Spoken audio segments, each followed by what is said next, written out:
Hi Divine People! Welcome po sa aming page, Divine Queen Tarot PH. Sa mga bago po sa aming channel, please do support and subscribe Divine Queen Tarot PH. Pag nagustuhan nyo po ang aming mga video, please pa-like and share para dumami pa tayo sa ating channel. And please don't forget also to hit the all notifications bell button para lagi po kayong updated sa aming mga video. At sa mga patuloy pang nagsusubscribe, maraming salamat po. And I just want to remind everyone that this video is for entertainment only. Gamitin itong gabay sa ating pang-araw-araw na kapalaran pero nasa inyo pa rin ang desisyon sa inyong mga buhay o kayo pa rin ang gumagawa ng sarili nyong mga kapalaran. Hindi ito panghalili sa mga professional advice sa anumang sakit o pinagdadaanan sa buhay. Kung may problema po kayo sa inyong kalusugan, mas mabuting magpakonsulta sa mga espesyalista. Wala po tayong private readings, huwag tayong magpabudol o magpa-scam sa mga nagpapagbayad gamit ang aming channel. Hello, Gemini, Libra, and Aquarius. Ang reading na to ay para sa September 8, 2023. Air signs, Gemini, Libra, and Aquarius.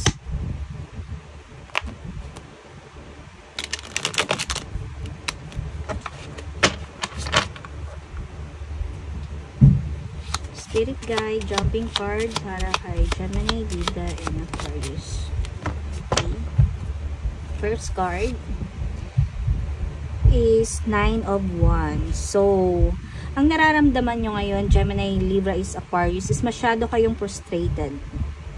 So, bakit kayo napo-frustrate ngayon, Gemini, Libra, and Aquarius? Tignan natin.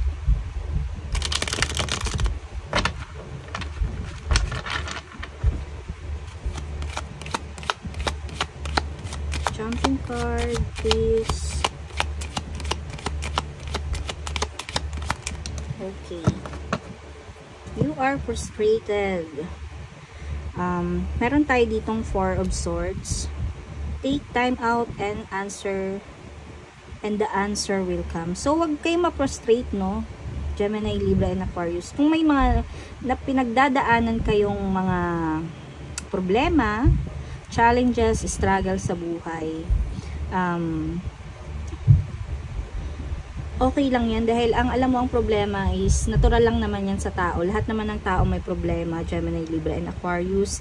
Kailangan mo lang magnilay-nilay, magpahinga, wag mong sobrahan yung pag-iisip, no? Wag mo masyadong stressin yung sarili mo.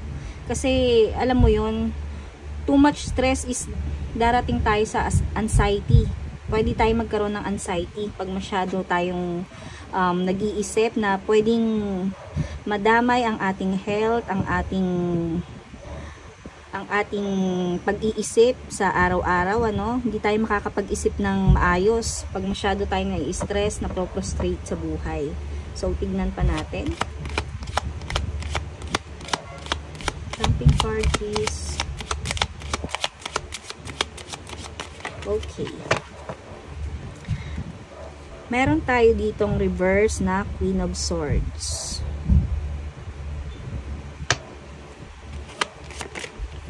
Okay. Meron din tayo ditong Temperance. So, Gemini, Libra, and Aquarius. So, napoprostate kayo sa mga taong nasa paligid ninyo, ano? Masyadong magulo, masyado kayong naguguluhan, ang daming bitter sa paligid. Ang daming masasamang ugaling nakapaligid sa inyo. Ano natin? Wheel of Fortune. So yung mga napagdadaanan nyo, Gemini, no, sa pakikisalamuha sa tao, sa pamilya, marami kayong problemang pinagdadaanan ngayon. Ang daming nakapaligid sa inyo mga katrabaho nyo na, alam mo yun, masyadong toxic na. Masyado ng toxic sa inyo, no? So, sinasabi ng baraha, Gemini, Libra, and Aquarius, na kailangan yung maging matibay, no? Tibayan nyo yung inyong pangunawa. Tibayan nyo ang inyong puso't at isipan. Dahil, alam mo yun, may, may darating dito na, good fortune, luck, no, sa inyo, na, ayan, no, parang confirmation lang rin niya siya ng Temperance na card, no? So, kapag nalagpasan niya yung problemang yan, yung mga pinagdadaanan nyo, magkakaroon ng, alam mo yun, the way ka mag-isip, kung babaguhin mo yung the way na pag-iisip mo sa mga problemang kinakaharap mo ngayon, makakamit mo yung happiness no? At saka yung mga taong bitter dyan sa inyo, yung toxic sa paligid nyo, alam nyo, there's a karma ano? Alam nyo, makakarma din sila sa mga ginagawa nila sa inyo. Okay? What more for Gemini, Libra, and Aquarius Spirit Guide? Meron tayo ditong reverse na the Empress. So, yung some of you dito, tinatamad kayo, ano? Tinatamad kayong kumilos. Alam niyo yun? Masyado kayong nagpapa-affect sa problema. Masyado kayong nagpapa-apekto. No? Ayan, no? Meron tayo ditong 8 of Swords, no? Pagod na kayo. Pagod na kayo sa mga pinagdadaanan nyo, sa mga toxic na taong nakapaligid sa inyo, no? So, ayan, no? Lagi mo nang pinagdududahan yung kakayahan mo, kung kaya mo pa bang malagpasan tong problemang kinakaharap mo, no?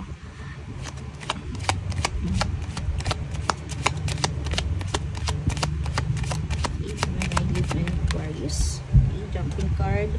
Reverse na King of Cups. So, alam nyo, may maliban sa mga toxic na tao, alam nyo, meron din kayong mga nakakasalamuha na ano, yung parang hindi marunong ano, makiramdam, no? Kung nasasaktan na ba kayo, kung naapektuhan na kayo masyado, wala silang pakialam sa inyo, no?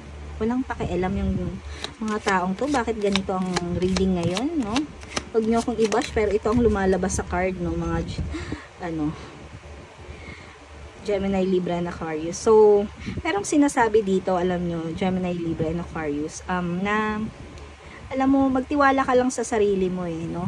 Kasi, alam mo, kaya ka kanila kinakainggitan. Dahil, ano ka yung matalino ka, siguro naiinggit sila sa'yo, na-insecure sila sa'yo, dahil, alam mo, siguro sa trabaho, lagi kang pinupuri ng boss mo,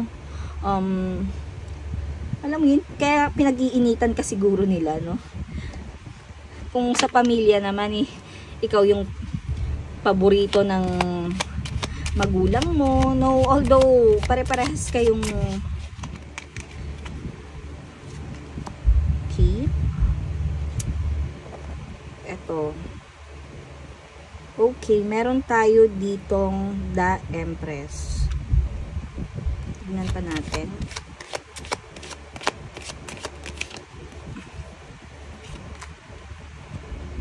Meron tayo ditong 9 of Pentacles. So, ang iba naman sa inyo is kinakaharap na problema sa bahay, no? Lack of financial stability, no? Kaya naguguluhan. Ayan panay problema panay problema. Walang tiwala sa sarili. Nawawalan na ba kayo ng ano, strength, kumpiyansa sa sarili nyo, kung kaya nyo pang lagpasan yung problemang kinakaharap nyo ngayon, Gemini, Libra, and Aquarius. Kasi ano pero ano pag nalagpasan nyo, alam mo, ang isang parang ulan yan no?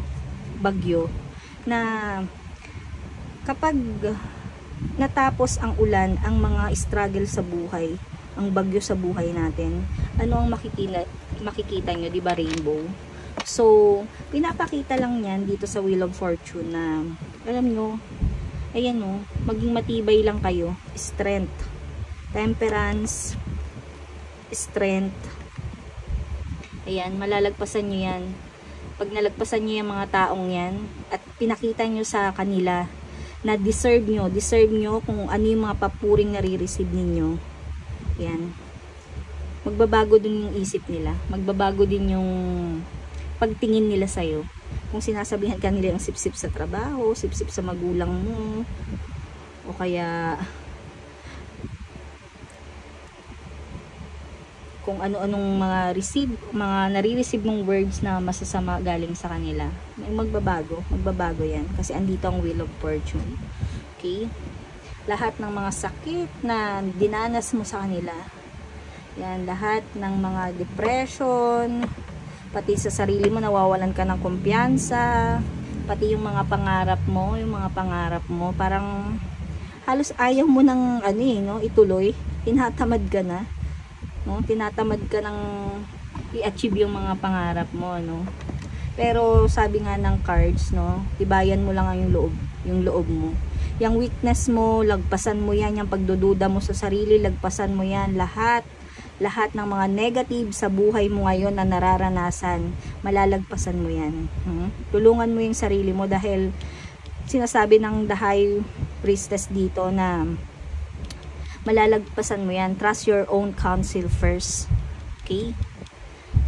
So, tignan naman natin sa ibang tarot. Okay. So, you have clean your space. Ayan. Kung hindi mo kayang sikmurain yung mga tao sa paligid mo, ano? Gemini, Libra, and Aquarius, ano? Mag-set ka ng boundaries. Huwag mo nang pansinin. Hayaan mo sila. Bahala silang mamroblema sa'yo, no? Flow like a water. Yan, para ka kasi nga sumabay ka na lang sa agos, no? Sumabay ka na lang sa agos. Alam mo sa flow like a water, no? Ayan, no? Sinasabi rin dyan na para ka na rin sasabog, no? Sasabog sa sama ng loob. Ayan. Make a meal. Okay? Make a meal. So, ang sinasabi ng card na yan, no? Gawin mo na lang yung ikabubuti, kung ano yung ikabubuti, no? Ikakatahimik ng iyong isipan. Okay, oops. Pleasure. And matuto ka daw pasalamat na lang sa mga bagay na positive na nangyayari sa buhay mo. Okay, tignan pa natin. Dito. Gemini, Libra, Aquarius. Wait, Then, you have here music. So, kung talagang sobrang sakit na ng pinagdadaanan mo, ilabas mo lang yan makinig ka lang ng mga music, no? Na makakapag-relax ng puso't isipan mo, no? Kung naiiyak ka sa music, iyak mo lang yan, walang masama, no? Pag-cleanse din yan ng ating sarili. Okay, we have buying. O kaya naman yung stress mo, idaan mo sa pagbili ng mga gusto mong bilhin. Okay. O kaya naman dogs. So, pwede rin naman bumili ka ng pet na makakatulong sa pampawala ng stress dahil di ba mga hayop is talagang nakakawala din ng stress ng tao. Okay, next. Okay, we have riding. So, katulad nga ng sinabi ko, parang flow like a water lang yan, no? Sakay ka na lang, no? Kung ano yung mga gusto nila. Sakyan mo na lang kung ano yung mga trip ng mga tao sa paligid mo na masyadong toxic, ano? Tignan naman natin dito. Okay. Gemini, Libra, and Aquarius. So, family and tribe. Ayan, guys. So, alam mo, meron pa rin sa pamilya mo. Hindi naman lahat is toxic sa pamilya, no? Meron at meron ka pa rin masasandalan, isa o dalawa sa pamilya mo, no? At kahit anong mangyari, pamilya is pamilya, no? Lahat, alam mo, mawala na ang lahat, wag lang ang pamilya. Yan pa rin ang poprotektahan mo. So, yung mga rejection na, ayan nga, confirmation lang rin yan ng card mo, no? Sa lahat ng rejection na pinagdadaanan mo ngayon, guys.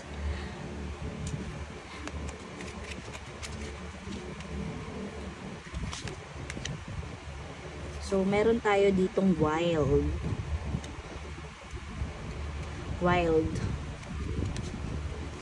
And the have faith. So, yung pagiging wild dito is yung pagiging optimistic mo, no? Ha? Sa paniniwala sa Diyos, no?